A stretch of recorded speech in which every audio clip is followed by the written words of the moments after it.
ತಾತ ನಿನ್ನಲ್ಲಿ ಏನ್ ನೋಡಿದ್ರು ಅಂತ ಗೊತ್ತಿಲ್ಲ. ನನ್ನ ನಿನ್ ಜೊತೆ ಮದ್ವೆ ಮಾಡೋದಕ್ಕೆ ಬಲವಂತ ಮಾಡಿದ್ರು. ಮತ್ತೇನ್ ಹೇಳ್ದೆ? ಸಣ್ಣ ಪ್ರಯತ್ನಗಳು. ಏನದು? ನೀನ್ ಕೊಟ್ಟಿದ್ ಕೊನೆ ಉಡುಗೊರೆ ಫೇಕ್ ಮುತ್ತಿನ ಹಾರ ಆಗಿತ್ತು, ನಕಲಿ ಆಗಿತ್ತು. ಕೇಳಿಸ್ಕೊತಿದ್ಯಾ?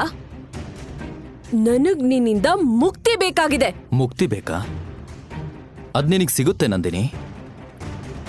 ಯಾಕಂದ್ರೆ ಈಗ ನಿನಗೆ ಇವನ್ ಬೇರೆ ಸಿಕ್ಕಿದಾನಲ್ಲ.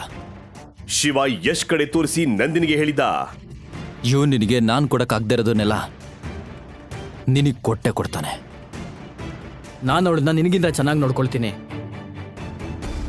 ಬಟ್ ಯು ನೋ ವಾಟ್, ನನ್ನ ಸ್ಟ್ಯಾಂಡರ್ಡು ತುಂಬ ಹೈ. ನಿನ್ನಂಥವ್ರ ಜೊತೆ ನಾನು ಮಾತಾಡಲ್ಲ. ನಾಳೆ ನಂದಿನಿಯ ಹುಟ್ಟುಹಬ್ಬ, ನೋಡ್ತಾ ಇರು. ನಾನು ನಂದಿನಿಗೆ ದೊಡ್ಡ ಪಾರ್ಟಿ ಆರ್ಗನೈಸ್ ಮಾಡ್ತೀನಿ. ಎಲ್ಲರೂ ನೋಡಿ ಶಾಕ್ ಆಗಬೇಕು.